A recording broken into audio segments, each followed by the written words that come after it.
ನಮಸ್ಕಾರ, ನ್ಯೂಸ್ ಸಂಗಮಕ್ಕೆ ಸ್ವಾಗತ. ಮೊದಲಿಗೆ ಹೆಡ್ಲೈನ್ಸ್. ಕುಶಾಲನಗರ ಪಟ್ಟಣದ ರೋಟರಿ ಕ್ಲಬ್ ಹಾಲ್ನಲ್ಲಿ ಭಾರತೀಯ ರೆಡ್ ಕ್ರಾಸ್ ತಾಲೂಕು ಘಟಕದ ವತಿಯಿಂದ ರಕ್ತದಾನ ಶಿಬಿರ ಹಮ್ಮಿಕೊಳ್ಳಲಾಗಿತ್ತು. ನಾಪೋಕ್ಲು ಕಾರಿಕಾಡ್ ಎಂಬಲ್ಲಿ ಪಿಕಪ್ ವಾಹನವೊಂದು ಅತಿ ವೇಗವಾಗಿ ಚಲಿಸಿ ಇನ್ನೊಂದು ವಾಹನಕ್ಕೆ ಡಿಕ್ಕಿ ಹೊಡೆದಿರುವ ಘಟನೆ ನಡೆದಿದೆ. ಕೆಆರ್ಪೇಟೆ ತಾಲೂಕಿನ ಬಳ್ಳಕೆರೆ ಗ್ರಾಮ ಪಂಚಾಯಿತಿ ನೂತನ ಉಪಾಧ್ಯಕ್ಷರಾಗಿ ಚಂದ್ರೇಗೌಡ ಅವಿರೋಧವಾಗಿ ಆಯ್ಕೆಯಾಗಿದ್ದಾರೆ.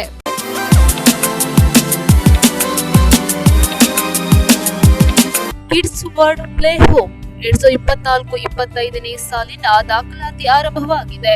2 ವರ್ಷದಿಂದ 5 ವರ್ಷದೊಳಗಿನ ಮಕ್ಕಳನ್ನ ಇಲ್ಲಿ ಸೇರಿಸಬಹುದಾಗಿದ್ದು ಎಲ್ಲ ಸೌಲಭ್ಯಗಳನ್ನ ಒಳಗೊಂಡಿದೆ. ಸಮಯ ಬೆಳಗ್ಗೆ 9:30 ರಿಂದ ಮಧ್ಯಾಹ್ನ 3:30ರವರೆಗೆ. ಹೆಚ್ಚಿನ ಮಾಹಿತಿಗಾಗಿ ಸಂಪರ್ಕಿಸಿ. ಸೋಮೇಶ್ವರ ದೇವಾಲಯದ ರಸ್ತೆ 4ನೇ ಬ್ಲಾಕ್, ಬಸವೇಶ್ವರ ಟ್ರೇಡರ್ಸ್ ಎದುರು, ಕುಶಾಲನಗರ. ಮೊಬೈಲ್ ಸಂಖ್ಯೆ 9538412301. ಕುಶಾಲನಗರ ಪಟ್ಟಣದ ರೋಟರಿ ಕ್ಲಬ್ ಹಾಲ್ನಲ್ಲಿ ಭಾರತೀಯ ರೆಡ್ ಕ್ರಾಸ್ ತಾಲೂಕು ಘಟಕದ ವತಿಯಿಂದ ರಕ್ತದಾನ ಶಿಬಿರ ಹಮ್ಮಿಕೊಳ್ಳಲಾಗಿತ್ತು. ಕುಶಾಲನಗರ ಪಟ್ಟಣದ ರೋಟರಿ ಕ್ಲಬ್ ಹಾಲ್ನಲ್ಲಿ ಭಾರತೀಯ ರೆಡ್ ಕ್ರಾಸ್ ಕುಶಾಲನಗರ ತಾಲೂಕು ಘಟಕ ರೋಟರಿ ಸಂಸ್ಥೆ ಕುಶಾಲನಗರ ಇವರ ಆಶ್ರಯದಲ್ಲಿ ರಕ್ತದಾನ ಶಿಬಿರ ಕಾರ್ಯಕ್ರಮದ ಉದ್ಘಾಟನೆಯನ್ನು ಡಾಕ್ಟರ್ ಕರುಬಯ್ಯರವರು ಜ್ಯೋತಿ ಬೆಳಗಿಸುವ ಮೂಲಕ ಚಾಲನೆ ನೀಡಿದರು. ಇದೇ ಸಂದರ್ಭ ಮಾತನಾಡಿ, ರಕ್ತದಾನ ಮಾಡುವುದರಿಂದ ಎಷ್ಟೋ ಜೀವಗಳು ಉಳಿಸುವುದು, ಅಪಘಾತಗಳು ಸಂಭವಿಸಿದ ಸಂದರ್ಭದಲ್ಲಿ ರಕ್ತಸ್ರಾವವಾಗುವುದರಿಂದ ಎಷ್ಟೋ ಪ್ರಾಣಗಳು ಉಳಿಸಲು ಸಾಧ್ಯವಿಲ್ಲ. ಆದ್ದರಿಂದ ತಾವುಗಳು ರಕ್ತ ನೀಡಿದಾಗ ನಾವುಗಳು ಅಂತ ವ್ಯಕ್ತಿಗಳಿಗೆ ರಕ್ತ ನೀಡಲು ಸಾಧ್ಯವಾಗುತ್ತದೆ ಎಂದು ರಕ್ತದಾನದ ಬಗ್ಗೆ ವಿಸ್ತಾರವಾಗಿ ಮಾತನಾಡಿದ್ದಾರೆ. ಇದೇ ಸಂದರ್ಭ ಕಾರ್ಯಕ್ರಮದ ವೇದಿಕೆಯಲ್ಲಿ ರೋಟರಿ ಕ್ಲಬ್ನ ಅಧ್ಯಕ್ಷರಾದ ಹರೀಶ್, ಭಾರತೀಯ ರೆಡ್ ಕ್ರಾಸ್ ಸಂಸ್ಥೆಯ ಅಧ್ಯಕ್ಷರಾದ ಎಸ್.ಕೆ. ಸತೀಶ್ ಮತ್ತು ಡಾಕ್ಟರ್ ನಿರಂಜನ್ ಉಪಸ್ಥಿತರಿದ್ದರು. ನಂತರ ರೆಡ್ ಕ್ರಾಸ್ ಹಾಗೂ ರೋಟರಿ ಸಂಸ್ಥೆ ವತಿಯಿಂದ ಡಾಕ್ಟರ್ ಕರುಬಯ್ಯರವರನ್ನು ಸನ್ಮಾನಿಸಿ ಅಭಿನಂದಿಸಿದರು. ರೆಡ್ ಕ್ರಾಸ್ ಹಾಗೂ ರೋಟರಿ ವತಿಯಿಂದ ಆಯೋಜನೆ ಮಾಡಿದ್ದೀರಾ. ಯಾಕೆಂತಂದರೆ ಸಾಮಾನ್ಯವಾಗಿ ನಿರಂತರವಾಗಿ ನಾವು ಜಿಲ್ಲಾದ್ಯಂತ ರಕ್ತದಾನ ಶಿಬಿರಗಳನ್ನು ಹಾಕೊಂಡು ಬರ್ತಾ ಇದ್ದೇವೆ. ಅದನ್ನು ಭಾಗಿಯಾಗಿದ್ದೀರಾ. ಅದರ ಜೊತೆಗೆ ಅಂಗಾಂಗ ದಾನದ ಬಗ್ಗೆ ಕೂಡ ಸ್ವಲ್ಪ ಮಾಹಿತಿಯನ್ನು ನೀಡಬೇಕು ಅಂತ ಅವರು ನಾವು ಡಿಸ್ಕಸ್ ಮಾಡಿದಾಗ ಆಯಿತು. ಈಗ ಅಂಗಾಂಗದಲ್ಲೂ ಕೂಡ ವಿಶೇಷವಾಗಿ ನೇತ್ರದಾನಕ್ಕೆ ದೊಡ್ಡ ಪ್ರಾಧಾನ್ಯತೆ ಇರೋದ್ರಿಂದ ಅದನ್ನು ಅದಕ್ಕೆ ಸ್ವಲ್ಪ ಇಂಪಾರ್ಟೆನ್ಸ್ ಕೊಟ್ಟು ಒಂದು ಮಾಹಿತಿಯನ್ನು ನಮ್ಮ ಜನರಲ್ಲಿ ನೀಡಬೇಕು. ಸೊ ಆ ಮೂಲಕ ಉತ್ಸುಕರಾಗಿರುವಂತಹ ದಾನಿಗಳನ್ನು ಅವತ್ತೇ ಅದೇ ದಿನ ಕೂಡ ರಿಜಿಸ್ಟ್ರೇಷನ್ ಕೂಡ ಮಾಡಿಕೊಳ್ಳುವಂಥ ಒಂದು ವ್ಯವಸ್ಥೆಯನ್ನು ಮಾಡುವ ಅಂತೇಳಿ ಮಾಡಿರೋದು ಒಂದು ಶ್ಲಾಘನೀಯ ಕಾರ್ಯ. ಜೊತೆಗೆ ರಕ್ತದಾನ ಶಿಬಿರ ಕೂಡ ಜೊತೆಯಲ್ಲೇ ನಡೆಯಲಿ ಅಂತ ಹೇಳ್ಕೊಂಡು ಒಂದು ಕಾರ್ಯಕ್ರಮವನ್ನು ಆಯೋಜನೆ ಮಾಡಿದ್ದೀರಾ. ರಕ್ತದಾನದ ಬಗ್ಗೆ ನಾನು ಎಲ್ಲ ಕಡೆ ಹೇಳ್ತಾನೆ ಇರ್ತೇನೆ. ಆಲ್ಮೋಸ್ಟ್ ಎಲ್ಲರೂ ಈಗ ನಿರಂತರವಾಗಿ ರಕ್ತದಾನ ಮಾಡ್ತಾ ಇರುವಂಥವ್ರೆ. ಸೊ ಎಲ್ಲರಿಗೂ ಅದ್ರ ಬಗ್ಗೆ ಸಾಕಷ್ಟು ಒಂದು ತಿಳುವಳಿಕೆ ಈಗಾಗಲೇ ಇದೆ. ಆದರೂ ಕೂಡ ಇತ್ತೀಚಿನ ದಿನಗಳಲ್ಲಿ ನಿಮಗೆ ನೋಡಿರೋ ಹಾಗೆ ದಿನನಿತ್ಯ ಪತ್ರಿಕೆಯಲ್ಲಿ ನಾವು ಈಗ 1-2 ತಿಂಗಳಿಂದ ಡೆಂಗಿ ಜ್ವರದ್ದು ಒಂದು ತೀವ್ರ ಪರಿಣಾಮವನ್ನು ಎದುರಿಸ್ತಾ ಇದ್ದೇವೆ. ರಕ್ತದಲ್ಲಿ, ಅದರಲ್ಲೂ ಕೂಡ ರಕ್ತದಲ್ಲಿ ಪ್ಲೇಟ್ಲೆಟ್ ಅಂಶ ತೀವ್ರ ಕಡಿಮೆ ಆಗ್ತದೆ ಡೆಂಗಿ ಜ್ವರ ಬಂದವರಿಗೆ. ಸೊ ಪ್ಲೇಟ್ಲೆಟ್ಟಿನ ತುರ್ತು ಸಂದರ್ಭಗಳಲ್ಲಿ ಪ್ಲೇಟ್ಲೆಟ್ ಇಲ್ಲದೇ ಎಷ್ಟೋ ಜನ ರೋಗಿಗಳು ನಿಂತಿರುವಂಥದ್ದು ಕೂಡ ನಾವು ಪತ್ರಿಕೆಯಲ್ಲಿ ನಿರಂತರವಾಗಿ ಈಗ ಕಳೆದ 2 ತಿಂಗಳಿಂದ ನೋಡ್ತಾ ಇದ್ದೀವಿ. ಸೊ ಆ ನಿಟ್ಟಿನಲ್ಲಿ ರಕ್ತದಾನ ತುಂಬ ಪ್ರಾಮುಖ್ಯತೆಯನ್ನು ಪಡ್ಕೊಳ್ತದೆ ಇವತ್ತು. ಯಾಕೆಂತಂದರೆ ಈ ಒಂದು ರಕ್ತದಾನಿ ಕೊಟ್ಟಿರುವಂತಹ ರಕ್ತದಿಂದ ನಾವು 350 ml ರಕ್ತವನ್ನು ಸಂಗ್ರಹಿಸ್ತೇವೆ. ಎರಡರ ಮುಖ್ಯ ಮೂಲೋದ್ದೇಶ ಸಹ ಮಾನವ ಸೇವೆ. ಆದ್ದರಿಂದ ಎರಡು ಕೃತ್ಯಗಳಲ್ಲಿ ಬಹಳ ಚೆನ್ನಾಗಿ ಕೂಡಿ ಬರುತ್ತೆ. ಆದ್ದರಿಂದ ರೆಡ್ ಕ್ರಾಸ್ನ ಮುಖ್ಯ ಉದ್ದೇಶ ಅಂತ ಹೇಳಿದ್ರೆ ವಿಪತ್ತು ಪ್ರಕ್ರಿಯೆ ಮತ್ತು ವಿಪತ್ತು ಪರಿಸ್ಥಿತಿಯಲ್ಲಿ ನಿಭಾಯಿಸ್ತಕ್ಕಂಥದ್ದು, ಮಾನವೀಯ ತತ್ವಗಳು ಹಾಗೂ ಅದರ ಮೌಲ್ಯಗಳನ್ನು ಕಾಪಾಡ್ತಕ್ಕಂಥದ್ದು, ಸಮುದಾಯ ಆರೋಗ್ಯ ಹಾಗೂ ಕಾಳಜಿ, ಪ್ರವಾಹ ತುಂಬಿದಾಗ, ಬೆಂಕಿ ಅನಾಹುತ ಆದಾಗ ಅಥವಾ ಯಾವುದೇ ರೀತಿಯ ಭೂಕಂಪ, ಯಾವುದೇ ನೈಸರ್ಗಿಕ ವಿಕೋಪ ಆದಾಗ ಅದಕ್ಕೆ ತಕ್ಷಣ ಪ್ರಕ್ರಿಯೆ ಕೊಟ್ಟು ಜನರಿಗೆ ಒಂದು ವಿಶ್ವಾಸಕ್ಕೆ ತಗೊಂಡು ಸಹಾಯ ಮಾಡ್ತಕ್ಕಂಥ ಸಂಸ್ಥೆ ರೆಡ್ ಕ್ರಾಸ್ ಸಂಸ್ಥೆ ಆಗಿದೆ. ಹಾಗೂ ಇಂದು ರಕ್ತದಾನ ಮಾಡಲಿಕ್ಕೆ ಒಂದು ಶಿಬಿರವನ್ನು ಆಯೋಜಿಸಿಕೊಂಡಿದ್ದೇವೆ. ರಕ್ತದಾನದ ಕೊಟ್ಟರೆ ಉಪಯೋಗ ಏನು ಹಾಗೂ ಅದರ ಒಂದು ತಪ್ಪು ಕಲ್ಪನೆಗಳು ಕೆಲವಿದೆ. ಅದನ್ನು ಡಾಕ್ಟರ್ ಕರಂಬಯ್ಯನವರು ನಮಗೆ ಒಂದು ಸಣ್ಣದಾಗಿ ಮಾಹಿತಿ ಕೊಡ್ತಾರೆ. ಹಾಗೆ ಪ್ರತಿ ವರ್ಷ 13ನೇ ತಾರೀಕು ಆಗಸ್ಟ್ ಅಂದು ಅಂಗದಾನ ಆಚರಣೆ ಮಾಡ್ತಾ ಇದ್ದಾರೆ. ಈ ತಿಂಗಳಾದ್ರಿಂದ ನಾವು ಈ ಕಾರ್ಯಕ್ರಮವನ್ನು ಹಮ್ಮಿಕೊಂಡಿದ್ದೇವೆ. ಅಂಗಾಂಗ ದಾನ ಅಂತ ಹೇಳಿದ್ರೆ ತುಂಬ ಜನ ನೋಡಿದಾಗೆ ಪ್ರತಿಯೊಬ್ಬರು ಇದೆ ಮನಸ್ಸಲ್ಲಿ ಕೊಡಬೇಕು ಅಂತೇಳಿ, ಆದರೆ ಎಲ್ಲಿ ಕೊಡಬೇಕು, ಯಾವಾಗ ಕೊಡಬೇಕು, ಹೇಗೆ ಕೊಡೋದು ಗೊತ್ತಿಲ್ಲದೆ ಅದು ಪೂರ್ತಿ ಮಾಹಿತಿ ಅರ್ಥ ಅವ್ರು ಕೊಡೋದ್ರೊಳಗೆ ಅವರು ಈ ಲೋಕದಲ್ಲಿ ಇರೋದೇ ಇಲ್ಲ. ಆ ಥರ ಪರಿಸ್ಥಿತಿಗಳು ಬರ್ತಾ ಇದೆ. ಅದರಿಂದ ಅಂಗಾಂಗ ದಾನಕ್ಕೆ ಬೇಕಾದಂಥ ಒಂದು ಮಾಹಿತಿಯನ್ನು ಮತ್ತು ರಿಜಿಸ್ಟ್ರೇಷನ್ ಎರಡೂ ಮಾಡ್ಕೊಳ್ಳಿಕ್ಕಿದ್ದೇವೆ. ಹಾಗೆ ನನಗೆ ಓದುವಾಗ ಒಂದು ನೋಡಿದೆ, ಭಾರತದಲ್ಲಿ 1 ಮಿಲಿಯನ್ ಜನ ಅಂಗಾಂಗ ದಾನಕ್ಕೆ ಪ್ರತಿ ವರ್ಷ ರಿಜಿಸ್ಟರ್ ಮಾಡ್ತಾ ಇದ್ದಾರೆ. ಆದರೆ ವರ್ಷಕ್ಕೆ ಅವ್ರಿಗೆ ಸಿಗ್ತಾ ಇರೋದು ಬರೀ 3,500 ಮಾತ್ರ. ಉಳಿದ ಜನ 1-2 ವರ್ಷ ದೇಹವನ್ನು ಹಾಗೆ ಕ್ಷೀಣಿಸಿ ಅವರು ಸಾವನ್ನಪ್ತಾ ಇದ್ದಾರೆ. ಇಂಥ ಪರಿಸ್ಥಿತಿಗೆ ನಾವು ಹೋಗದಾಗೆ ರೋಗಿಗಳಿಗೆ ಕೈ ಕೂರಿಸುವಂತ ಈ ಮೂಲಕ ಕೇಳ್ಕೊಡ್ತೇನೆ. ಆಗ ಒಬ್ಬ ವ್ಯಕ್ತಿ ಅಂಗದಾನ ಮಾಡಿದ್ರೆ 8 ಜನರಿಗೆ ಜೀವ ಕೊಡ್ಬೋದು. ಅಂದರೆ ಅವನು ಮರಣ ಸಮಯದಲ್ಲೂ ಸಹ ನನ್ನಿಂದ ಒಂದು 8 ಜನರಿಗೆ ಜೀವ ಕೊಟ್ಟಿದ್ದೀನಲ್ಲ ಒಂದು ಸಂತೋಷದಿಂದ ಅವನು ಇಹಲೋಕ ತರಿಸ್ತಕ್ಕಂಥ ಒಂದು ಇದು ಸಹ ಸಿಗ್ತದೆ. ಹಾಗೆ ನಮ್ಮ ಈ ಕಾರ್ಯಕ್ರಮವನ್ನು ಯಶಸ್ವಿಯಾಗಿ ನಡೆಸಬೇಕು. ನ್ಯೂಸ್ ಸಂಗಮಕ್ಕಾಗಿ ಡಾಕ್ಟರ್ ಎಚ್.ಎಂ. ರಘುಕೋಟಿ, ಕುಶಾಲನಗರ. ಕುಶಾಲನಗರ ತಾಲೂಕಿನ ಕೂಡೂರು ಸರ್ಕಾರಿ ಪ್ರೌಢಶಾಲೆಯಲ್ಲಿ ಮಕ್ಕಳ ಮನದಲ್ಲಿ ಸಾಮರಸ್ಯದ ಮೊಹರು ಬೆಳೆಸುವ ವಿನೂತನ ಕಾರ್ಯಕ್ರಮ ಹಮ್ಮಿಕೊಳ್ಳಲಾಗಿತ್ತು. ಉತ್ತರ ಕೊಡಗಿನ ಕುಶಾಲನಗರ ತಾಲೂಕಿನ ಕೂಡುಮಗಳೂರು ಸರ್ಕಾರಿ ಪ್ರೌಢಶಾಲೆಯಲ್ಲಿ ಶಾಲಾ ಶಿಕ್ಷಣ ಇಲಾಖೆಯ ವತಿಯಿಂದ ಶಾಲಾ ಮಕ್ಕಳ ಮನದಲ್ಲಿ ಸಾಮರಸ್ಯದ ಮೊಹರು ಬೆಳೆಸಲು ಪುಸ್ತಕ ಸಾಲಿನಲ್ಲಿ ವಿನೂತನವಾಗಿ ಆರಂಭಿಸಲಾಗಿರುವ ನಾವು ಮನುಜರು ಕುರಿತು ವಿನೂತನ ಕಾರ್ಯಕ್ರಮವನ್ನು ಶಾಲೆಯ ಎಸ್ಡಿಎಂಸಿ ಹಾಗೂ ರಾಷ್ಟ್ರೀಯ ಸೇವಾ ಯೋಜನೆ ಆಶ್ರಯದಲ್ಲಿ ಮಂಗಳವಾರ ಆರಂಭಿಸಲಾಯಿತು. ನಾವು ಮನುಜರು ಕಾರ್ಯಕ್ರಮದ ಉದ್ದೇಶ ಹಾಗೂ ಕಾರ್ಯಚಟುವಟಿಕೆಗಳ ಕುರಿತು ಮಾಹಿತಿ ನೀಡಿ ಪ್ರತಿಜ್ಞಾ ವಿಧಿ ಬೋಧಿಸಿದ ಶಾಲಾ ಮುಖ್ಯೋಪಾಧ್ಯಾಯ ಟಿ.ಜಿ. ಪ್ರೇಮ್ಕುಮಾರ್ ಮಕ್ಕಳಲ್ಲಿ ಸಾಮಾಜಿಕ ಸಾಮರಸ್ಯ, ವೈಜ್ಞಾನಿಕ ಮನೋಭಾವ, ಪರಿಸರ ಪ್ರಜ್ಞೆ, ಮೌಲ್ಯಗಳ ನಿವಾರಣೆ ಬಗ್ಗೆ ಜಾಗೃತಿ ಸೇರಿದಂತೆ ಸಂವಿಧಾನಿಕ ಮೌಲ್ಯಗಳನ್ನು ಬೆಳೆಸಲು ಸರ್ಕಾರವು ಶಾಲಾ ಶಿಕ್ಷಣ ಇಲಾಖೆಯ ಮೂಲಕ ಶಾಲೆಗಳಲ್ಲಿ ಪುಸ್ತಕ ಸಾಲಿನಿಂದ ನಾವು ಮನುಜರು ಕಾರ್ಯಕ್ರಮವನ್ನು ಪ್ರಾರಂಭಿಸಲಾಗಿದೆ. ಇದರಿಂದ ಮಕ್ಕಳಲ್ಲಿ ಸಾಮಾಜಿಕ ಸಾಮರಸ್ಯ, ಸಹಬಾಳ್ವೆ, ಸಂವಿಧಾನಿಕ ಮೌಲ್ಯ ಬೆಳೆಸಲು ಸಾಧ್ಯ ಎಂದರು. ಮಕ್ಕಳಲ್ಲಿ ವೈಜ್ಞಾನಿಕ ಮನೋಭಾವ, ಪರಿಸರ ಪ್ರಜ್ಞೆ, ಮೂಢನಂಬಿಕೆಗಳ ನಿರ್ಮೂಲನೆ ಮತ್ತು ಮೂಢನಂಬಿಕೆಗಳ ಸಮನ್ವಯತೆ ಹಾಗೂ ವಿಜ್ಞಾನದ ಬಗ್ಗೆ ಜಾಗೃತಿ ಮೂಡಿಸುವುದು ಕಾರ್ಯಕ್ರಮದ ಭಾಗವಾಗಿದೆ. ಇದರಿಂದ ಮಕ್ಕಳಲ್ಲಿ ಭಾವನಾತ್ಮಕ ಚಟುವಟಿಕೆಗಳ ಮೂಲಕ ರಾಷ್ಟ್ರೀಯ ಭಾವೈಕ್ಯತೆ ಹಾಗೂ ಸೇವಾ ಮನೋಭಾವ ಬೆಳೆಸಲು ಸಾಧ್ಯವಾಗುತ್ತದೆ ಎಂದರು. ನಿತ್ಯ ಜೀವನದಲ್ಲಿ ವಿಜ್ಞಾನದ ಬಗ್ಗೆ ಅರಿವು ಮೂಡಿಸಲು ಮನೆಮದ್ದು, ವಿಜ್ಞಾನ ಪ್ರಯೋಗಾಲಯ ಬಳಸಿ ನಡೆಸುವ ಪ್ರಯೋಗಗಳು, ವಿದ್ಯಾರ್ಥಿಗಳಲ್ಲಿ ಕುತೂಹಲ ಮೂಡಿಸುವ ಚಟುವಟಿಕೆಗಳನ್ನು ರೂಪಿಸಿ ಪ್ರಶ್ನಿಸುವ ಮನೋಭಾವ ಬೆಳೆಸುವ ಪ್ರಯತ್ನಗಳ ಕುರಿತು ಚರ್ಚೆ ನಡೆಸುವುದು ಎಂದು ಪ್ರೇಮ್ಕುಮಾರ್ ತಿಳಿಸಿದರು. ನಾವು ಮನುಜರು ಕಾರ್ಯಕ್ರಮದ ಚಟುವಟಿಕೆಗಳ ಕುರಿತು ಮಾಹಿತಿ ನೀಡಿದ ರಂಗಭೂಮಿ ನಿರ್ದೇಶಕ ಭರಮಣ್ಣ ಟಿ. ಬೆಟಗೆರೆ ಮಾತನಾಡಿ, ನಾವು ಮನುಜರು ಕಾರ್ಯಕ್ರಮವು ಶಾಲಾ ಮಕ್ಕಳ ಮನದಲ್ಲಿ ಸಾಮರಸ್ಯದ ಮೊಹರು ಒತ್ತಲು ಸಹಕಾರಿಯಾಗಿದೆ ಎಂದರು. ನಾವು ಮನುಜರು ಕಾರ್ಯಕ್ರಮದಡಿ ಸಾಮರಸ್ಯ ಬೆಳೆಸಲು ಸ್ಥಳೀಯ ಮತ್ತು ರಾಷ್ಟ್ರೀಯ ಹಬ್ಬಗಳು, ಆಟಗಳು, ಕ್ರೀಡೆಗಳು ಇತ್ಯಾದಿಗಳನ್ನು ಆಧರಿಸಿ ವಿದ್ಯಾರ್ಥಿಗಳಲ್ಲಿ ಸಾಮಾಜಿಕ ಸಾಮರಸ್ಯ ಬೆಳೆಸಲು ಮತ್ತು ಅದರ ಮಹತ್ವದ ಬಗ್ಗೆ ಚರ್ಚೆ ಸಂವಾದ ನಡೆಸಲು ಮಹತ್ವದ ಕಾರ್ಯಕ್ರಮ ಇದಾಗಿದೆ ಎಂದರು. ದೇಶದ ಸಮಾಜ ಸುಧಾರಕರು, ಕ್ರಾಂತಿಗಳ ಮಾಹಿತಿ ಒದಗಿಸುವುದು, ಸಮೀಪದ ಐತಿಹಾಸಿಕ ಸ್ಥಳಗಳಿಗೆ ವಿದ್ಯಾರ್ಥಿಗಳನ್ನು ಕರೆದುಕೊಂಡು ಹೋಗುವುದು ಈ ಕಾರ್ಯಕ್ರಮದ ಉದ್ದೇಶವಾಗಿದೆ ಎಂದು ತಿಳಿಸಿದರು. ವಿದ್ಯಾರ್ಥಿಗಳು ಸ್ವತಂತ್ರವಾಗಿ ಯೋಚಿಸುವ ಸಾಮರ್ಥ್ಯ, ವೈಚಾರಿಕತೆ ಮತ್ತು ಪ್ರತಿ ಸಮಸ್ಯೆಯ ಸಾಧಕ ಬಾಧಕಗಳನ್ನು ಅರ್ಥ ಮಾಡಿಕೊಳ್ಳುವ ಗುರಿಯನ್ನು ಹೊಂದಿದೆ. ಇದು ವಿದ್ಯಾರ್ಥಿಗಳ ಸರ್ವಾಂಗೀಣ ಅಭಿವೃದ್ಧಿಗೆ ಸಹಕಾರಿಯಾಗಲಿದೆ ಎಂದು ಭರಮಣ್ಣ ತಿಳಿಸಿದರು. ಶಾಲೆಯ ಎಸ್ಡಿಎಂಸಿ ಅಧ್ಯಕ್ಷ ಎ.ಎಂ. ಜವರಯ್ಯ ಅಧ್ಯಕ್ಷತೆ ವಹಿಸಿದರು. ಎಸ್ಡಿಎಂಸಿ ಸದಸ್ಯರಾದ ಕೆಪಿ ರೇವಣ್ಣ, ಕೆಂಪು ಎಸ್. ರಾಜಚಾರಿ, ಶಿಕ್ಷಕರಾದ ಕೆ. ಗೋಪಾಲಕೃಷ್ಣ, ದಯಾನಂದ ಪ್ರಕಾಶ್, ಬಿಡಿ ರಮ್ಯಾ, ಬಿಎನ್ ಸುಜಾತ, ಎಸ್.ಎಂ. ಗೀತಾ, ಅನ್ಸಿಲಾ ರೇಖಾ, ಕೆಟಿ ಸೌಮ್ಯ ಇದ್ದರು. ಪೋಷಕರು ಪರಿಷತ್ತಿನ ಸದಸ್ಯರು ಹಾಗೂ ವಿದ್ಯಾರ್ಥಿ ಪೋಷಕರು ಪಾಲ್ಗೊಂಡಿದ್ದರು.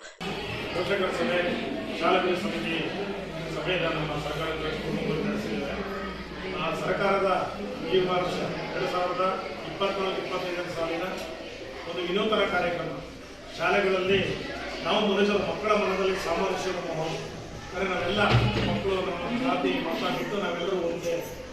ನಾವು ಸೇವಿಸುವ ಆಹಾರವನ್ನು, ಕುಡಿಯೋ ನೀರನ್ನು, ನಮ್ಮ ದೇಹದಲ್ಲಿ ಹರಿತಕ್ಕಂಥ ರಕ್ತವನ್ನು ನಾವು ಜಾತಿ ಭೇದ ಮಾಡಿದ್ರೆ ನಾವೆಲ್ಲರೂ ಒಂದೇ. ರಾಷ್ಟ್ರದ ಭಾವೈಕ್ಯತೆಯನ್ನು ಬೆಳೆಸ್ತಕ್ಕಂಥದ್ದು, ಮಕ್ಕಳಲ್ಲಿ ಸೇವೆಯನ್ನು ಬೆಳೆಸ್ತಕ್ಕಂಥದ್ದು, ನಾಯಕತ್ವ ಗುಣ ಬೆಳೆಸ್ತಕ್ಕಂಥದ್ದು. ಅಂದರೆ ಸಮಾಜದಲ್ಲಿ ಮತ್ತು ವಿದ್ಯಾರ್ಥಿಗಳಲ್ಲಿ ಒಂದು ಸಾಮರಸ್ಯ, ಸಾಮಾಜಿಕ ಸಾಮರಸ್ಯ ಬೆಳೆಸಿದೆ.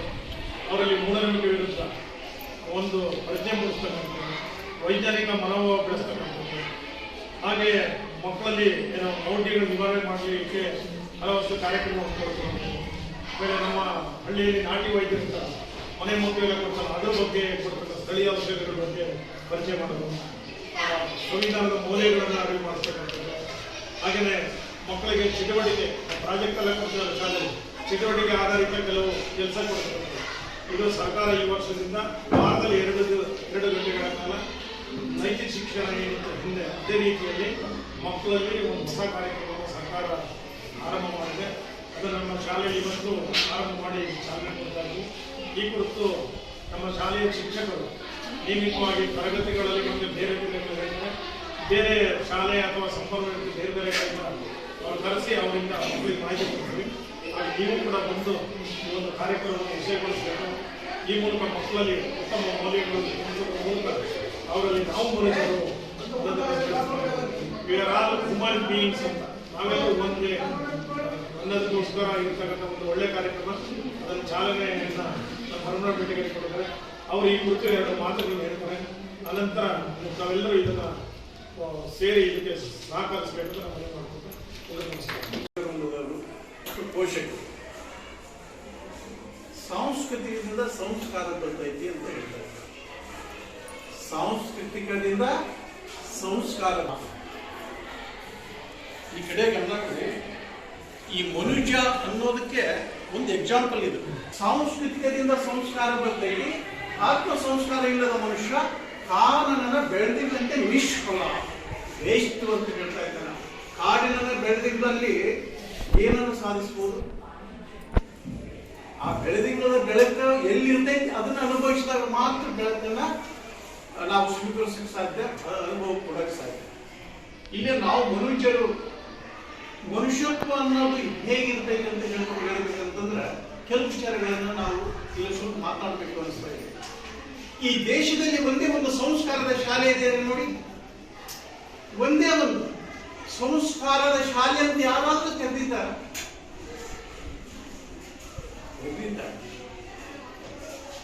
ಹೇಗಿರ್ತೈತೆ ಸಂಸ್ಕಾರ ಅನ್ನೋದು? ಅದು ಕೊಡುವಂಥದ್ದಲ್ಲ, ಪಡ್ಕೋಬೇಕಂತೆ, ರೂಪಿಸ್ಕೋಬೇಕು. ಸಂಸ್ಕಾರ ಅಂಗಡಿಯಾಗಿ ಸಿಗುತ್ತಲ್ಲ, ಅದು ಕಟ್ಟಿ ಕೊಡೋದು ಅಲ್ಲ, ಎಲ್ಲಿಂದ ತರಿಸೋದು ಅಲ್ಲ, ಆದ್ರೆ ರೂಪಿಸ್ಕೋಬೇಕು ಅಂತ ಹೇಳ್ತಾ ಇದ್ದಾರೆ. ರೂಪಿಸ್ಕೊಳ್ಳೋದು ಹೇಗೆ? ಇರುವೆಗಳಿಗೆ ಸಾಲಿಗೆ ಹೋಗುವುದನ್ನ ಯಾವ ನ್ಯೂಸ್ ಸಂಗಮಕ್ಕಾಗಿ ಡಾಕ್ಟರ್ ಎಚ್.ಎಂ. ರೌಕೋಟಿ, ಕುಶಾಲನಗರ. ಕ್ಯಾರ್ಪೇಟೆ ಪಟ್ಟಣದ ಕೆಪಿಎಸ್ ಶಾಲೆಯ ಪ್ರಥಮ ಪಿಯುಸಿ ವಿದ್ಯಾರ್ಥಿಗಳಿಗೆ ಸ್ವಾಗತ ಸಮಾರಂಭ ಹಮ್ಮಿಕೊಳ್ಳಲಾಗಿತ್ತು. ದೇಶದ ಮುನ್ನಡೆಗೆ ಹೆಣ್ಣು ಮಕ್ಕಳ ಕೊಡುಗೆಯು ಅಪಾರವಾಗಿದ್ದು, ಸಮಾಜದ ಎಲ್ಲಾ ಕ್ಷೇತ್ರಗಳಲ್ಲಿಯೂ ಪುರುಷರಿಗೆ ಸರಿಸಮಾನವಾಗಿ ಕೆಲಸ ಮಾಡುತ್ತಿರುವ ಹೆಣ್ಣು ಮಕ್ಕಳ ಸಾಧನೆಯು ಇಡೀ ನಾಗರಿಕ ಸಮಾಜವೇ ಮೆಚ್ಚುವಂತಾಗಿದೆ ಎಂದು ಕೆಆರ್ಪೇಟೆ ಸರ್ಕಾರಿ ಇಂಜಿನಿಯರಿಂಗ್ ಕಾಲೇಜಿನ ಪ್ರಾಂಶುಪಾಲ ಡಾಕ್ಟರ್ ಕೆಆರ್ ದಿನೇಶ್ ಹೇಳಿದರು. ಅವರು ಕೆಆರ್ಪೇಟೆ ಪಟ್ಟಣದ ಕೆಪಿಎಂ ಶಾಲೆಯ ಪ್ರಥಮ ಪಿಯುಸಿ ವಿದ್ಯಾರ್ಥಿಗಳಿಗೆ ದ್ವಿತೀಯ ಪಿಯುಸಿ ವಿದ್ಯಾರ್ಥಿಗಳು ಆಯೋಜಿಸಿದ್ದ ಸ್ವಾಗತ ಸಮಾರಂಭವನ್ನು ಉದ್ಘಾಟಿಸಿ ಮಾತನಾಡಿದರು. ಹೆಣ್ಣು ಮಕ್ಕಳು ಇಂದು ಪುರುಷರಿಗೆ ಸರಿಸಮಾನವಾಗಿ ಕೆಲಸ ಮಾಡುತ್ತಾ ದೇಶದ ಅಭಿವೃದ್ಧಿಗೆ ತಮ್ಮ ಅಮೂಲ್ಯವಾದ ಕಾಣಿಕೆಯನ್ನು ನೀಡುತ್ತಿದ್ದಾರೆ.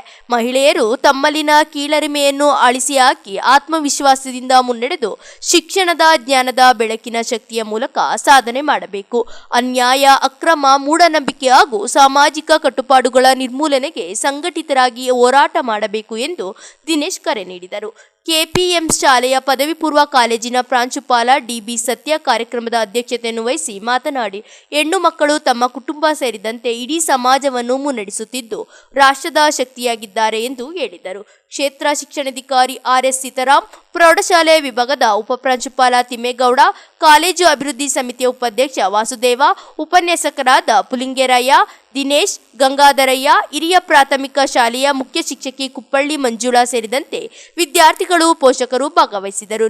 ಎಲ್ಲ ಗೆಳೆಯರೇ, ಎಲ್ಲರೂ ಚೆನ್ನಾಗಿದ್ದೀರಿ ಅಂದ್ರು? ತುಂಬಾ ಆನಂದವಾಗಿದ್ದೀರಿ. ಬಹಳ ಖುಷಿ ಆಗುತ್ತೆ. ನಾನು ಪದೇ ಪದೇ ಬಳಸುವಂತ ಒಂದು ಮಾತು, ಅಂದವಾಗಿರೋರೆಲ್ಲ ಆನಂದವಾಗಿರಲ್ಲ, ಆನಂದವಾಗಿರೋರಿಗೆ ಅಂದವಾಗಿರ್ಬೇಕು ಅಂತ ಅನ್ಸಲ್ಲ. ಅಂದವಾಗಿರೋರೆಲ್ಲ ಆನಂದವಾಗಿರಲ್ಲ, ಆನಂದವಾಗಿರೋರಿಗೆ ನಾನು ಅಂದವಾಗಿರ್ಬೇಕು ಅಂತ ಅನ್ಸಲ್ಲ. ಹಾಗಾಗಿ ನಿಮಗೆ ಆನಂದವಾಗಿರೋದು ಮುಖ್ಯವಾಗ್ಲಿ ಅಂತ ಆಶಿಸ್ತಾ 2024-25ನೇ ಸಾಲಿನ ಶೈಕ್ಷಣಿಕ ವರ್ಷದ ಈ ಸಾಲಿನಲ್ಲಿ ನಮ್ಮ ಕಾಲೇಜಿಗೆ ದಾಖಲಾಗಿರುವ ಪ್ರಥಮ PUC ವಿದ್ಯಾರ್ಥಿಗಳೆಲ್ಲರಿಗೂ ಹೃದಯ ತುಂಬಿದ ಸ್ವಾಗತವನ್ನು ಬಯಸತಕ್ಕಂಥ ಒಂದು ಅದ್ಭುತ ವೇದಿಕೆ ನಿಮ್ಮ ಮುಂದೆ ಅನಾವರಣಗೊಂಡಿದೆ. ಜೊತೆಯಲ್ಲಿ ಈ ಬಾರಿಯ ಸಾಂಸ್ಕೃತಿಕ ಕಾರ್ಯಕ್ರಮಗಳ ಮತ್ತು ಕ್ರೀಡಾ ಚಟುವಟಿಕೆಗಳ ಹಾಗೂ ರಾಷ್ಟ್ರೀಯ ಸ್ವಯಂ ಸೇವಾ ಯೋಜನೆಯ ಎಲ್ಲ ಕಾರ್ಯಕ್ರಮಗಳ ಉದ್ಘಾಟನೆಯನ್ನು ಕೂಡ ಇವತ್ತೇ ಹಮ್ಮಿಕೊಂಡಿದ್ದೀವಿ.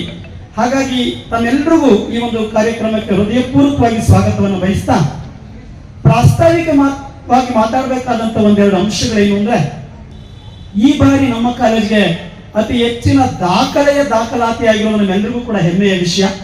ಸರಿಸುಮಾರು 320 ಅಷ್ಟು ಮಕ್ಕಳು ನಮ್ಮಲ್ಲಿ ಜಾಯಿನ್ ಆಗಿದ್ದೀರಿ. ಫಸ್ಟ್ PUCಗೆ ಬಹಳ ಹೆಮ್ಮೆ ವಿಚಾರ. ಪ್ರಾಂಶುಪಾಲರು ಅದನ್ನು ಕುರಿತು ಹೆಚ್ಚು ಮಾತಾಡೋರಿದ್ದಾರೆ. ಇನ್ನು ದಾಖಲಾಗಿರ್ತಕ್ಕಂಥ ನಿಮಗೆ ಒಂದಷ್ಟು ಮಾಹಿತಿಯನ್ನು ನಾನು ಮಾತಾಡಬೇಕಾಗಿದೆ. ನಮ್ಮಲ್ಲಿ ಸಾಂಸ್ಕೃತಿಕ, ಕ್ರೀಡಾ ಮತ್ತು ರಾಷ್ಟ್ರೀಯ ಸ್ವಯಂ ಸೇವಾ ಯೋಜನೆಯ ಘಟಕಗಳ ಅಡಿಯಲ್ಲಿ ನಿಮಗೆ ಸಾಕಷ್ಟು ಅವಕಾಶಗಳಿರುತ್ತೆ ನಿಮ್ಮನ್ನು ತೊಡಗಿಸಿಕೊಳ್ಳಿಕ್ಕೆ. ಹಾಗೂ ಕಾಲೇಜು ಮಟ್ಟ, ತಾಲೂಕು ಮಟ್ಟ, ಜಿಲ್ಲಾ ಮಟ್ಟ ಮತ್ತು ರಾಜ್ಯ ಮಟ್ಟಗಳಲ್ಲೂ ಕೂಡ ಈ ಬೇರೆ ಬೇರೆ ಘಟಕಗಳಲ್ಲಿ ನಿಮ್ಮ ಸಾಧನೆಯನ್ನ ಮಾಡಲಿಕ್ಕೆ ಮತ್ತು ರಾಜ್ಯವ್ಯಾಪಿ ನೀವು ನಿಮ್ಮ ಹೆಸರನ್ನು ಗುರುತಿಸಿಕೊಳ್ಳಿಕ್ಕೆ ಸಾಧ್ಯವಾಗ್ತಕ್ಕಂಥ ವೇದಿಕೆಯನ್ನ ಈ ಘಟಕಗಳು ಮಾಡಿಕೊಡುತ್ತೆ. ನ್ಯೂಸ್ ಸಂಗಮಕ್ಕಾಗಿ ಡಾಕ್ಟರ್ KR ನೀಲಕಂಠ, ಕ್ಯಾರ್ಪೇಟೆ. ಕ್ಯಾರ್ಪೇಟೆ ಪಟ್ಟಣದ ಪ್ರವಾಸಿ ಮಂದಿರದಲ್ಲಿ ಗೋಷ್ಠಿ ನಡೆಸಿ ಮೈಸೂರಿನ ಸಮಾವೇಶದಲ್ಲಿ ಸಿದ್ದರಾಮಯ್ಯ ಅಭಿಮಾನಿಗಳು ಭಾಗವಹಿಸುವಂತೆ ಮನವಿ ಮಾಡಿದ್ದಾರೆ. ರಾಜ್ಯದ ಜನತೆಗೆ ಪಂಚಭಾಗ್ಯಗಳನ್ನು ನೀಡಿ ದಕ್ಷತೆಯಿಂದ ರಾಜ್ಯದ ಮುಖ್ಯಮಂತ್ರಿಯಾಗಿ ಕಾರ್ಯನಿರ್ವಹಿಸುವ ಸಿದ್ದರಾಮಯ್ಯ ವಿರುದ್ಧ ಇಲ್ಲಸಲ್ಲದ ಅಪಪ್ರಚಾರ ನಡೆಸಿ ಅಭೂತಪೂರ್ವ ಬೆಂಬಲ ನೀಡಬೇಕು ಎಂದು ಜಿಲ್ಲಾ ಪಂಚಾಯಿತಿ ಮಾಜಿ ಸದಸ್ಯ ಕೋಡಿಮಾರನಹಳ್ಳಿ ದೇವರಾಜ್ ಮನವಿ ಮಾಡಿದರು. ಅವರು ಕೆಆರ್ಪೇಟೆ ಪಟ್ಟಣದ ಪ್ರವಾಸಿ ಮಂದಿರದಲ್ಲಿ ನಡೆದ ಪತ್ರಿಕಾಗೋಷ್ಠಿಯಲ್ಲಿ ಮಾತನಾಡಿದರು. ತಮ್ಮ 40 ವರ್ಷಗಳ ಸುದೀರ್ಘ ರಾಜಕಾರಣದಲ್ಲಿ ಒಂದೇ ಒಂದು ಕಪ್ಪು ಚುಕ್ಕಿ ಇಲ್ಲದಂತೆ ಸ್ವಚ್ಛ ಹಾಗೂ ಪ್ರಾಮಾಣಿಕ ಆಡಳಿತ ನೀಡಿ 2ನೇ ಅವಧಿಗೆ ರಾಜ್ಯದ ಮುಖ್ಯಮಂತ್ರಿಗಳ ಇಡೀ ದೇಶವೇ ಮೆಚ್ಚುವಂತೆ ದಕ್ಷ ಆಡಳಿತ ನೀಡುತ್ತಿರುವುದನ್ನು ಸಹಿಸದೆ ಬಿಜೆಪಿ ಜೆಡಿಎಸ್ ಮುಖಂಡರುಗಳು ಮೂಢ ನಿವೇಶನ ವಿಚಾರವನ್ನು ಮುಂದಿಟ್ಟುಕೊಂಡು ಚಿಲ್ಲರೆ ರಾಜಕಾರಣ ಮಾಡುತ್ತಿದ್ದಾರೆ. ಇದು ಆಕ್ರೋಶ ವ್ಯಕ್ತಪಡಿಸಿ ದೇವರರಾಜು ದಾವಣಗೆರೆ ಮಹಾನಗರದಲ್ಲಿ ಸಿದ್ದರಾಮೋತ್ಸವ ಸಮಾವೇಶ ನಡೆದಂತೆ ಮೈಸೂರಿನಲ್ಲಿ ನಡೆಯುತ್ತಿರುವ ಕಾಂಗ್ರೆಸ್ ಜನಾಂದೋಲನ ಸಭೆಗೆ ಲಕ್ಷಾಂತರ ಸಂಖ್ಯೆಯಲ್ಲಿ ಭಾಗವಹಿಸಿ ರಾಜ್ಯದ ಜನತೆಗೆ ಪಂಚಭಾಗ್ಯಗಳನ್ನು ನೀಡಿ ದಕ್ಷತೆಯಿಂದ ಆಡಳಿತ ನಡೆಸುತ್ತಿರುವ ಸಿದ್ದರಾಮಯ್ಯ ಅವರಿಗೆ ನೈತಿಕ ಬೆಂಬಲ ನೀಡಬೇಕು ಎಂದು ದೇವರಾಜ್ ಮನವಿ ಮಾಡಿದರು. ಕೆಆರ್ಪೇಟೆ ಪುರಸಭೆ ಸದಸ್ಯ KR ರವೀಂದ್ರಬಾಬು ಮಾತನಾಡಿ, ಕಳಂಕರಹಿತ ವ್ಯಕ್ತಿತ್ವ ಹೊಂದಿರುವ ಮುಖ್ಯಮಂತ್ರಿ ಸಿದ್ದರಾಮಯ್ಯ ಅವರು ಈ ನಾಡಿನ ಶಕ್ತಿಯಾಗಿದ್ದಾರೆ. ಸಿದ್ದರಾಮಯ್ಯ ಅವರ ವಿರುದ್ಧ ಸುಳ್ಳು ಪ್ರಚಾರ ಮಾಡುತ್ತಾ ತೇಜೋವಧೆಗೆ ಮುಂದಾಗಿರುವ ಜೆಡಿಎಸ್ ಬಿಜೆಪಿ ಪಕ್ಷಗಳು ಪಾದಯಾತ್ರೆಯ ನಾಟಕ ಆಡುತ್ತಾ ರಾಜ್ಯದ ಜನತೆಯ ದಿಕ್ಕು ತಪ್ಪಿಸಿ ತಪ್ಪು ಸಂದೇಶವನ್ನು ನೀಡಲು ಹೊರಟಿದ್ದಾರೆ. ಆದ್ದರಿಂದ ರಾಜ್ಯದ ಹಿಂದುಳಿದ ಹೈಂದವ ವರ್ಗಗಳ ಜನತಾ ಜಾಗೃತರಾಗಿ ವಿಪಕ್ಷಗಳ ಮೋಸದ ಜಾಲದ ವಿರುದ್ಧ ಜಾಗೃತರಾಗಿರಬೇಕು. ಮೈಸೂರಿನಲ್ಲಿ ನಡೆಯುತ್ತಿರುವ ಬೃಹತ್ ಜನಾಂದೋಲನ ಸಭೆಗೆ ಹೆಚ್ಚಿನ ಸಂಖ್ಯೆಯಲ್ಲಿ ಜನರು ಆಗಮಿಸುವ ಮೂಲಕ ಸಿದ್ದರಾಮಯ್ಯ ಅವರಿಗೆ ನೈತಿಕ ಬೆಂಬಲ ನೀಡುವ ಜೊತೆಗೆ ಅಗತ್ಯವಿದ್ದರೆ ಯಾವುದೇ ರೀತಿಯ ಹೋರಾಟಕ್ಕೆ ಸಿದ್ಧರಾಗಬೇಕು ಎಂದು ರವೀಂದ್ರ ಬಾಬು ಕರೆ ನೀಡಿದರು. ತಾಲೂಕು ಕುರುಬರ ಸಂಘದ ಅಧ್ಯಕ್ಷ KS ಪುರುಷೋತ್ತಮ್, TAPCMS ಅಧ್ಯಕ್ಷ BL ದೇವರಾಜ್, ಮುಖಂಡರಾದ ಸ್ನೇಹಿತ ರಮೇಶ್, ಗುಡುಗನಹಳ್ಳಿ ರಾಯಪ್ಪ, ತಬ್ಗೆಘಟ್ಟ ಸಂಗಲಿಂಗೇಗೌಡ, KPC ಸದಸ್ಯ ಕಿಕ್ಕೇರಿ ಸುರೇಶ್ ಸೇರಿದಂತೆ ಹೈಂದವ ವರ್ಗಗಳ ಮುಖಂಡರು ಪತ್ರಿಕಾಗೋಷ್ಠಿಯಲ್ಲಿ ಭಾಗವಹಿಸಿದರು. ಸಿದ್ದರಾಮೋತ್ಸವದಲ್ಲಿ ಸೇರಿದ್ರು.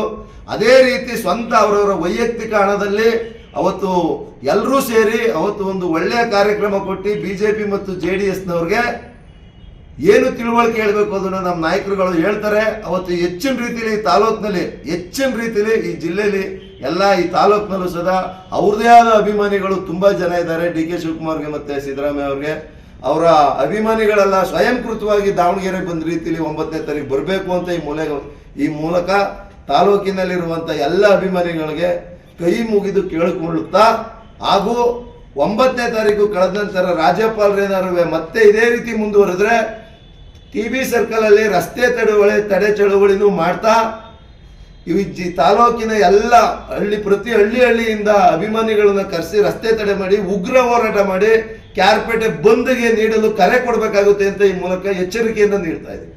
ಮಾಡಿದ್ದು ದೊಡ್ಡದಾಗಿ ಮೈಸೂರಿನಲ್ಲಿ ಒಂದು 2 ಲಕ್ಷ ಜನ ಮೇಲೆ ಸೇರಿಸಿ ಸಭೆ ಮಾಡ್ತಾ ಇರೋದ್ರಿಂದ ಅವತ್ತು ಎಲ್ಲ ಕಾಂಗ್ರೆಸ್ ಪಕ್ಷದ ನಾಯಕರುಗಳು ಕೂಡ ಅಲ್ಲಿ ಭಾಗವಹಿಸ್ತಾರೆ. ಅಲ್ಲಿಗೆ ಎಲ್ಲ ಸಿದ್ದರಾಮಯ್ಯನ ಅಭಿಮಾನಿಗಳು ಅವ್ರ ಹಿತೈಷಿಗಳು, ಡಿ ಕೆ ಶಿವಕುಮಾರ್ ಅವರ ಅಭಿಮಾನಿಗಳು, ಅವ್ರ ಹಿತೈಷಿಗಳು, ಎಲ್ಲ ಪಕ್ಷದ ಸಚಿವರ ಅನುಯಾಯಿಗಳು, ನಮ್ಮ ತಾಲೂಕಿನವರು ಅಲ್ಲಿಗೆ ಅವತ್ತು ಆಗಮಿಸಬೇಕು ಅಂತ 9ನೇ ತಾರೀಕು ಅಲ್ಲಿಗೆ ಆಗಮಿಸಬೇಕು ಮೈಸೂರಿಗೆ ಅಂತೇಳಿ ಈ ಪತ್ರಿಕಾಗೋಷ್ಠಿ ಮುಖೇನ ಅವ್ರಿಗೆ ತಿಳಿಸ್ಲಿಕ್ಕೆ ಬಯಸ್ತೀನಿ. ಅವತ್ತೆಲ್ಲರೂ ಕೂಡ ನಾವಿಲ್ಲಿ ಮಂಡ್ಯಕ್ಕೆಲ್ಲ ಏನೇನು ಅವತ್ತು ಹೋಗಲಿಕ್ಕೆ ವ್ಯವಸ್ಥೆ ಮಾಡಿದ್ರು ಅದೆಲ್ಲ ಇರೋದಿಲ್ಲ. ಸ್ವಂತ ಖರ್ಚಿನಿಂದ ಪಕ್ಷ ದೃಷ್ಟಿ ಮತ್ತು ಸಿದ್ದರಾಮಯ್ಯನ ಹಿತದೃಷ್ಟಿ ಏನಿವತ್ತು BJP ಸರ್ಕಾರದವರು JDSನವರು ಸಿದ್ದರಾಮಯ್ಯನ ವಿರುದ್ಧ ಅಪಪ್ರಚಾರ ಮಾಡ್ತಾಯಿದ್ದಾರೆ, ಸುಳ್ಳನ್ನು ಬಿತ್ತಾ ಇದ್ದಾರೆ. ಒಂದು ಸುಳ್ಳನ್ನು 100 ಸಾರಿ ಹೇಳಿ ನಿಜ ಮಾಡಬೇಕು ಅಂತೇಳಿ ಇವರೇನು ಮೈಸೂರಿಗೆ ಪಾದಯಾತ್ರೆ ಹೊರಟಿದ್ದಾರೆ. ಅದು ಸತ್ಯನ ತಿಳಿಸ್ಲಿಕ್ಕೆ ಈ ಸಭೆಗಳನ್ನ ಕಾಂಗ್ರೆಸ್ ಪಕ್ಷದವ್ರು ಮಾಡ್ತಾವ್ರೆ. ಸತ್ಯ ಏನಿದೆ, ಯಾಕೆ ನೀವು ಸುಳ್ಳು ಹೇಳ್ತಾ ಇದ್ದೀರಾ, ಇದ್ರ ಉದ್ದೇಶ ಏನು ಅನ್ನೋದ್ರ ಬಗ್ಗೆ ತಿಳಿಸೋದಕ್ಕೋಸ್ಕರ ಮೈಸೂರಿನಲ್ಲಿ ಅವತ್ತು ದೊಡ್ಡ ಸಭೆ ಲಾಸ್ಟ್ ದಿವಸ 9ನೇ ತಾರೀಕು ಇಟ್ಟಿದ್ದಾರೆ. ಅದಕ್ಕೋಸ್ಕರ ಎಲ್ಲರೂ ಕೂಡ ಅದಕ್ಕೆ ಆಗಮಿಸಬೇಕು. ಸಿದ್ದರಾಮಯ್ಯನವರು ಅವರು ಹಿಂದೆ 5 ವರ್ಷ ಮುಖ್ಯಮಂತ್ರಿ ಆದಾಗಲಿ ಈಗಾಗಲೇ ಒಂದೇ ಒಂದು ಸಣ್ಣ ಕಪ್ಪು ಚಿಕ್ಕನು ಕೂಡ ಅವರಿಗೆ ಕಳಂಕ ಇಲ್ಲ. ಅಂಥ ವ್ಯಕ್ತಿನ ಏನಾದ್ರು ಮಾಡಿ ಈಗಲೇ ದುರ್ಬಲಗೊಳಿಸ್ಬೇಕು, ಅಧಿಕಾರನ ಮೊಟಕು ಮಾಡಬೇಕು, ಅವ್ರಿಗೆ ತೊಂದರೆ ಕೊಡಬೇಕು. ನ್ಯೂಸ್ ಸಂಗಮಕ್ಕಾಗಿ ಡಾಕ್ಟರ್ ಕೆಆರ್ ನೀಲಕಂಠ, ಕ್ಯಾರ್ಪೇಟೆ. ನಾಪೋಕ್ಲು ರೆಡ್ ಕ್ರಾಸ್ ಎಂಬಲ್ಲಿ ಪಿಕಪ್ ವಾಹನವೊಂದು ಅತಿ ವೇಗವಾಗಿ ಚಲಿಸಿ ಇನ್ನೊಂದು ವಾಹನಕ್ಕೆ ಡಿಕ್ಕಿ ಹೊಡೆದಿರುವ ಘಟನೆ ನಡೆದಿದೆ. ಪಿಕಪ್ ವಾಹನವೊಂದು ಅತಿ ವೇಗವಾಗಿ ಚಲಿಸಿ ಇನ್ನೊಂದು ವಾಹನಕ್ಕೆ ಡಿಕ್ಕಿಪಡಿಸಿ ಬಳಿಕ ಅಂಗಡಿಯೊಂದಕ್ಕೆ ಗುದ್ದಿ ನಷ್ಟಪಡಿಸಿರುವ ಘಟನೆ ನಾಪೋಕ್ಲು ಸಮೀಪದ ಕಾರೆಕಾಡ್ ಎಂಬಲ್ಲಿ ನಡೆದಿದೆ. ನಾಪೋಕ್ಲು ಕೊಟ್ಟಮುಡಿ ಮುಖ್ಯ ರಸ್ತೆಯಲ್ಲಿ ಕೇರಳದ ಮಾನಂದವಾಡಿಯಿಂದ ಎಮ್ಮೆಮಾಡು ಗ್ರಾಮದತ್ತ ಚಲಿಸುತ್ತಿದ್ದ ಪಿಕಪ್ ವಾಹನವೊಂದು ಅತಿ ವೇಗದಿಂದ ಚಲಾಯಿಸಿ ಸಂಸತ್ ಚಲಾಯಿಸುತ್ತಿದ್ದ ಇನೋವಾ ಕಾರಿಗೆ ಡಿಕ್ಕಿಪಡಿಸಿದೆ. ಬಳಿಕ ಗ್ರಾಮ ಪಂಚಾಯಿತಿ ಮಾಜಿ ಸದಸ್ಯ ಟಿಎ ಮೊಹಮ್ಮದ್ ಹನೀಫ್ ಅಂಗಡಿ ಕಟ್ಟಡಕ್ಕೆ ಗುದ್ದಿದ್ದು ನಷ್ಟ ಸಂಭವಿಸಿದೆ. ಕಾರಿನಲ್ಲಿ 5 ಮಂದಿ ಪ್ರಯಾಣಿಕರಿದ್ದರು. ಚಾಲಕನಿಗೆ ಅಲ್ಪ ಪ್ರಮಾಣದಲ್ಲಿ ತೊಂದರೆಯಾಗಿದ್ದು ಉಳಿದ ಪ್ರಯಾಣಿಕರು ಪ್ರಾಣಾಪಾಯದಿಂದ ಪಾರಾಗಿದ್ದು 2 ವಾಹನಗಳಿಗೆ ಹಾನಿ ಉಂಟಾಗಿದೆ. ಪ್ರಕರಣದ ಬಗ್ಗೆ ನಾಪೋಕ್ಲು ಪೊಲೀಸರು ಕೇಸು ದಾಖಲಿಸಿಕೊಂಡು ಕಾನೂನು ಕ್ರಮ ಕೈಗೊಂಡಿದ್ದಾರೆ. ಟಿಎ ಮೊಹಮ್ಮದ್ ಹನೀಫ್, ಗ್ರಾಮ ಪಂಚಾಯತಿ ಮಾಜಿ ಸದಸ್ಯ, ನಾಪೋಕ್ಲು. ನಿನ್ನೆ ರಾತ್ರಿ ಸುಮಾರಿಗೆ 11 ಗಂಟೆ ಸಮಯದಲ್ಲಿ ಕೇರಳ ಕಡೆಯಿಂದ ಎಮ್ಮೆಮಾಡು ಕಡೆಗೆ ತೆರಳುತ್ತಿದ್ದಂಥ ಇನೋವಾ ಗಾಡಿಗೆ ಈ ಪಿಕಪ್ ಒಂದು ಡಿಕ್ಕಿ ಹೊಡೆದು ಇನೋವಾ ಗಾಡಿಗೆ ತುಂಬ ಜಖಮಾಗಿದೆ ಮತ್ತು ನನ್ನ ಅಂಗಡಿಗೆ ತುಂಬ ಹಾನಿ ಉಂಟಾಗಿದೆ. ನನಗೆ ತುಂಬ ನಷ್ಟ ಆಗಿದೆ. ಇದರಿಂದ ಇಲ್ಲಿ ಸುಮಾರು ಅಪಘಾತಗಳು ಸಂಭವಿಸಿದೆ. ಆದರೂ ಯಾವುದೇ ಪ್ರಾಣಾಪಾಯಕ್ಕೆ ಹಾನಿ ಆಗಿಲ್ಲ. ಆದರೂ ಇದು ನಿನ್ನೆ ಅದೃಷ್ಟವತ್ತು ಆಕ್ಸಿಡೆಂಟ್ ಆದ್ದರಿಂದ ನನ್ನ ಇದು ಇನೋವಾಗೆ ಡಿಕ್ಕಿ ಹೊಡೆದು ನನ್ನ ಅಂಗಡಿಗೆ ಬಂದು ಡಿಕ್ಕಿ ಹೊಡೆದಿದ್ದಾರೆ. ಇದರಿಂದ ನನಗೆ ತುಂಬ ಹಾನಿ ಉಂಟಾಗಿದೆ. ಅಲ್ಲಿಂದ ಮಾನಂದವಾಡಿಯಿಂದ ಬರ್ತಾ ಇರುವಾಗ ಇವನು ಓವರ್ ಸ್ಪೀಡಲ್ಲಿ ಬಂದುಬಿಟ್ಟು ಕುದ್ಬಿಟ್ಟಿದ್ದಾನೆ. ಡೈರೆಕ್ಟ್ ಬಂದುಬಿಟ್ಟು ಇಲ್ಲಿಗೆ ಗುದ್ಬಿಟ್ಟು ಅಲ್ಲಿ ಅಂಗಡಿಗೆ ಗುದ್ಬಿಟ್ಟು ಹೋಗಿ ಓವರ್ ಸ್ಪೀಡ್ ಇತ್ತು. ಗಾಡಿಯಲ್ಲಿ ಯಾರೆಲ್ಲಿದ್ದಾರೆ? ನಾನು ಫ್ಯಾಮಿಲಿ. ಎಷ್ಟು ಜನ ಇದ್ದಾರೆ? 5 ಜನ. ಏನಾಗಿದೆ? ಯಾರಿಗೇನಾಗಿಲ್ಲ. ನ್ಯೂಸ್ ಸಂಗಮಕ್ಕಾಗಿ ದುಗ್ಗಳ ಸದಾನಂದ, ನಾಪೋಕ್ಲು. ಕ್ಯಾರ್ಪೇಟೆ ತಾಲೂಕಿನ ಬಳ್ಳೆಕೆರೆ ಗ್ರಾಮ ಪಂಚಾಯಿತಿ ನೂತನ ಉಪಾಧ್ಯಕ್ಷರಾಗಿ ಚಂದ್ರೇಗೌಡ ಅವಿರೋಧವಾಗಿ ಆಯ್ಕೆಯಾಗಿದ್ದಾರೆ. ಕೆಆರ್ಪೇಟೆ ತಾಲೂಕಿನ ಬಳ್ಳಿಕೆರೆ ಗ್ರಾಮ ಪಂಚಾಯಿತಿ ನೂತನ ಉಪಾಧ್ಯಕ್ಷರಾಗಿ ಇಂದು ನಡೆದ ಚುನಾವಣೆಯಲ್ಲಿ ಗ್ರಾಮದ ಮುಖಂಡ ಚಂದ್ರೇಗೌಡ ವಿರುದ್ಧವಾಗಿ ಆಯ್ಕೆಯಾಗಿದ್ದಾರೆ. ತಾಲೂಕು ಪಂಚಾಯಿತಿ ಕಾರ್ಯನಿರ್ವಾಹ ಅಧಿಕಾರಿ ಸತೀಶ್ ಅವರು ಚುನಾವಣಾಧಿಕಾರಿಯಾಗಿ ಕಾರ್ಯನಿರ್ವಹಿಸಿ ಅಣ್ಣೇಗೌಡ ಅವರ ರಾಜೀನಾಮೆಯಿಂದ ತೆರವಾಗಿದ್ದ ಉಪಾಧ್ಯಕ್ಷ ಸ್ಥಾನಕ್ಕೆ ಚಂದ್ರೇಗೌಡ ಅವರನ್ನು ಹೊರತುಪಡಿಸಿ ಬೇರೆ ಯಾರೂ ನಾಮಪತ್ರ ಸಲ್ಲಿಸದ ಕಾರಣದಿಂದಾಗಿ ಅವಿರುದ್ಧವಾಗಿ ಆಯ್ಕೆಯನ್ನು ಪ್ರಕಟಿಸಿದರು. ನೂತನ ಉಪಾಧ್ಯಕ್ಷರ ಆಯ್ಕೆಯು ಘೋಷಣೆಯಾಗುತ್ತಿದ್ದಂತೆ ಅಭಿಮಾನಿಗಳು ಹಾಗೂ ಕಾರ್ಯಕರ್ತರು ಪಟಾಕಿ ಸಿಡಿಸಿ ಸಿಹಿ ಹಂಚಿ ವಿಜಯೋತ್ಸವ ಆಚರಿಸಿದರು. ಪ್ರಥಮ ದರ್ಜೆ ಗುತ್ತಿಗೆದಾರ ಬಳ್ಳೆಕೆರೆ ಗ್ರಾಮ ಪಂಚಾಯಿತಿ ಮಾಜಿ ಅಧ್ಯಕ್ಷ ಚೌಡೇನಹಳ್ಳಿ ನಾಗರಾಜ್, ಅಧ್ಯಕ್ಷೆ ಜಯಲಕ್ಷ್ಮಮ್ಮ ಹಾಗೂ ಆಡಳಿತ ಮಂಡಳಿಯ ಸದಸ್ಯರು ನೂತನ ಉಪಾಧ್ಯಕ್ಷರನ್ನು ಅಭಿನಂದಿಸಿದರು. ಎಲ್ಲ ನನ್ನ ಸ್ನೇಹಿತರೆ ಹಾಗೂ ಎಲ್ಲ ನಮ್ಮ ಮುಖಂಡರುಗಳೇ ಹಾಗೂ ನಮ್ಮ ಗ್ರಾಮ ಪಂಚಾಯತ್ ಸದಸ್ಯರೇ ಇದೆಲ್ಲ ನಾನು ಉಪಾಧ್ಯಕ್ಷ ಮಾಡಿದ್ರಿಂದ ನಾನು ಅಭಿನಂದಿಸಿದ್ದೇನೆ. ಜೈ ಹಿಂದ್, ಜೈ ಕರ್ನಾಟಕ. ಗ್ರಾಮ ಪಂಚಾಯತಿಯ ಸರ್ವ ಮುಖಂಡರೇ, ಈ ಗ್ರಾಮ ಪಂಚಾಯತಿಯ ಅಧ್ಯಕ್ಷರು, ಎಲ್ಲ ಗೌರವಾನ್ವಿತ ಎಲ್ಲ ಸದಸ್ಯರುಗಳು, ಮಾಜಿ ಅಧ್ಯಕ್ಷರುಗಳು, ಎಲ್ಲ ನಮ್ಮ ಈ ಪಂಚಾಯತಿ ಎಲ್ಲ ಸ್ನೇಹಿತರು ಜೊತೆಗೂಡಿ ಇವತ್ತು ಏನು ಉಪಾಧ್ಯಕ್ಷರ ಚುನಾವಣೆ ಸ್ಥಿರವಾಗಿತ್ತು.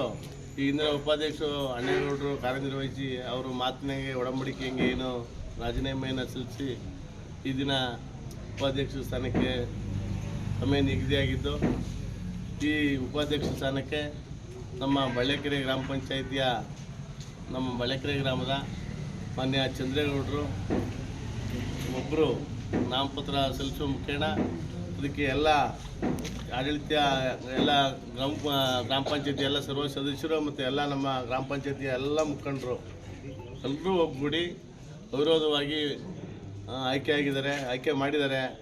ಆಯ್ಕೆಯಾದಂಥ ಚಂದ್ರೇಗೌಡರಿಗೆ ಮತ್ತು ಆಯ್ಕೆ ಮಾಡಿದಂಥ ಎಲ್ಲ ಗೌರವಿತ ಎಲ್ಲ ಸದಸ್ಯರಿಗೆ ಇದಕ್ಕೆ ಪೂರ್ಣ ಸಹಕಾರ ನೀಡಿದಂಥ ಎಲ್ಲ ನಮ್ಮ ನ್ಯೂಸ್ ಸಂಗಮಕ್ಕಾಗಿ ಡಾಕ್ಟರ್ ಕೆಆರ್ ನೀಲಕಂಠ, ಕ್ಯಾರ್ಪೇಟ್. ಕೊನೆಯಲ್ಲಿ ಮತ್ತೊಮ್ಮೆ ಹೆಡ್ಲೈನ್ಸ್.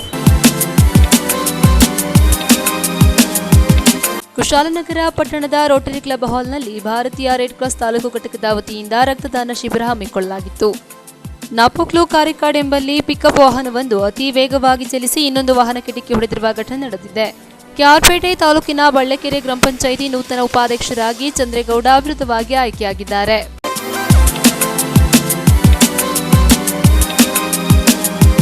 ಇಲ್ಲಿಗೆ ನ್ಯೂಸ್ ಸಂಗಮ ಮುಕ್ತಾಯವಾಯಿತು.